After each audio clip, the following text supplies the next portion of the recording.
Hey guys, how's it going? Welcome to my video. Alright, so I just want to give you guys a quick tip if you guys are in this situation. So basically, a couple of days ago, I was at the park. I parked my car, went out for a brisk walk, came back about 45 minutes later, and then tried to get into my car, and the remote didn't work. So I was like, all right, so if the remote didn't work, it's probably the remote battery that's dead. That's fine. I've had that situation happen before. Matter of fact, I had that situation happen a couple years ago. So battery's like $6 or whatever. So I took the key out and I got into my car. And funny thing is, I didn't hear any noise. It was completely dead. Didn't make anything of it. Tried to start it. It was nothing. No clicks, no noises, no lights on the dash, nothing. There was no power at all. So at that point, I thought maybe it was the dead battery. At that point, to me, I thought to myself, it's probably a dead battery. Have like many of you have had that situation happen before. A dead battery happens. Dead batteries happen. All right, so, but seeing the batteries maybe like a year and a half old, and I changed it out a year and a half ago. It kind of, you know, I was like, batteries should last a lot longer than that. But obviously, there have been situations. That bad batteries happen. All right, bad batteries happen for whatever reason. So I was like, okay, not a problem.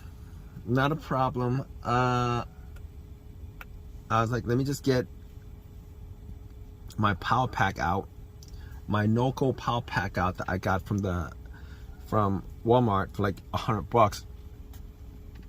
Let me just jump it, right? I'll jump it. Alternator will work. It can run with a dead battery. Not a problem. I'll drive it to AutoZone. Actually, I'll drive it to Walmart and get a $70 Walmart battery again. Pop it in. That's what I got the first time around. Haven't had any kind of issues with that at all. So I was thinking to myself, let's do that. So my battery pack was at, I'll tell you guys what, my battery pack was at 50%. But I was like, that's gonna be enough to jump it, not a problem. So I popped it on and I tried to jump it and nothing.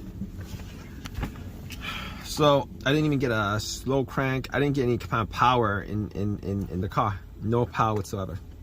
Tried a couple of times, put the cables in different positions. Nothing.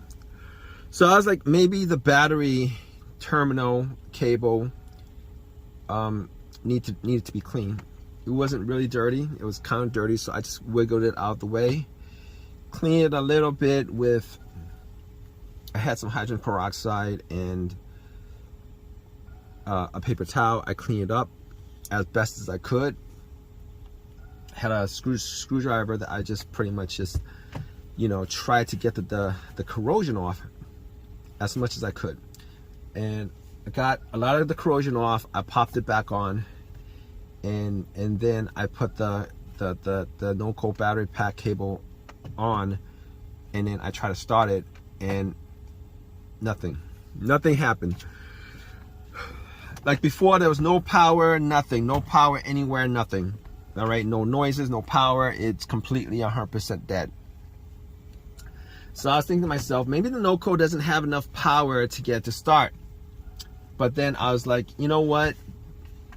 No, that, you know, even if it didn't have enough power to start, even if there was 25% in a Norco, you know, the car would have made like maybe a slow crank, or at the very least, I would be getting some lights on the dash. At the very least, you know, even with a 10% battery pack, once I pop it on, I should be, maybe not 10%, I don't know. but I should be getting some lights or whatever, stuff that doesn't take a lot of electricity.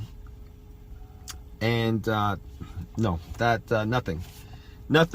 So I was pretty sure that it was in the power pack that was the problem, because I was thinking maybe I should get a jump, but then again I think to myself, you know what, jump's not going to work because I'm getting no power at all. I'm getting no power at all. So I was thinking to myself, okay, so I clean the cables, I clean the terminals. What else could cause it? So I tried to follow the negative cable, make sure that it was grounded correctly. All right. Make sure that that was grounded correctly. So I was tugging on it just to make sure that it was tight, and it was tight. And I was thinking, probably wasn't a negative cable. I could just cross that out on the diagnosis list. Cross that out. So I was like, let's check out something else. All right, let's check out the fuse box. Let's check out the relays. But I was like, let's check out the fuse box. Now, there wasn't a specific fuse that I was looking for, to be honest with you. I was just looking to see whether there was any kind of short anywhere, whether some of the fuses were burnt out, whether one of the fuses were burnt out, whether I was smelling anything, whether I was smelling anything burning, whether I saw any kind of brownish, darkish looking coloration on any of the fuses, just to make sure that none of them were burnt out. And guess what? None of them. From my eyesight, from what I was seeing, I didn't see anything that was an issue with it. Now I was thinking about maybe the relays, but I don't think there's a main relay to the battery. As far as I knew, I didn't think there was a main relay to the battery. So I was thinking to myself, all right, what could be causing this? Because it seems that there's no connection at all from the battery to the fuse box, to the rest of ECU, to the car. So I was looking at the cables themselves, just to look at them, and I noticed that the positive cable has this it's called, what is it called? It's called a fusible link is what it's called. And now that I know that it's called a fusible link, but looking at it, they have these little tiny windows, mini windows, and if you guys look close enough, all of them actually has this little fuse wire, metal fuse wire that connects one end to the other. And I was looking at them, and a couple of them actually looked like they were burnt.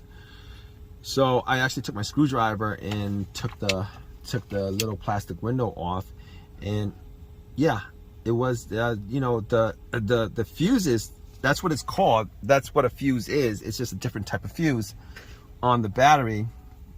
And I noticed that was burnt. So I actually took my screwdriver, and what I did was I actually popped it onto the fuse just to connect the two ends. I had my door open, and once I connected it, I heard some, you know, beeping and all that stuff, and at that point I knew that it was that was causing the problem, because I had power at that point. I knew exactly that was the problem. So basically what I did at that point was I had some tools, and couple of things that I normally keep in my car, and I was trying to see whether I could actually just patch up the two ends, just to see whether I could get it to maybe drive it to an AutoZone or whatever. But I didn't. I X'd out on doing that because I really didn't want to cause another situation, maybe a bigger situation, by doing that, because fuses exist for a reason, and I couldn't figure out why it blew out, and I don't want to. And it blew out at a certain amp for a certain reason.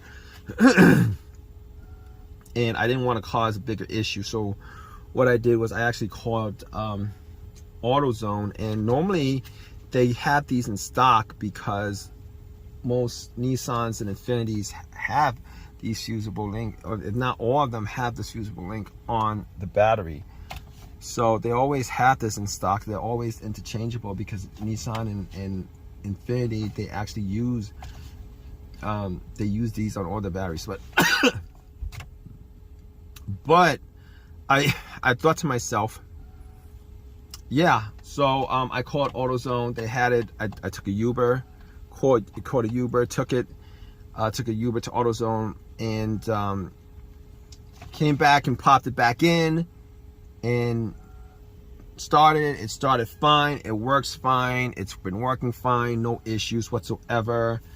So if you guys find yourself in this kind of situation where you guys are in a need of a quick fix, and you know it's not the battery that's the issue, and you guys have no power whatsoever, and you guys try to jump and it doesn't jump, doesn't start, it seems like there's no electricity going through it, look at this. All right, definitely check out your fusible link to make sure that your fusible link does not have any issues. It's not blown, the fuse is not blown, etc., etc. Because majority of the time this situation causes these kind of electrical disconnect between the battery and the fuse box. So anyway, hope you guys like this video. Guys, have any comments, please leave a comment in the comment section. Please subscribe, please give me a thumbs up, all that good stuff, right guys?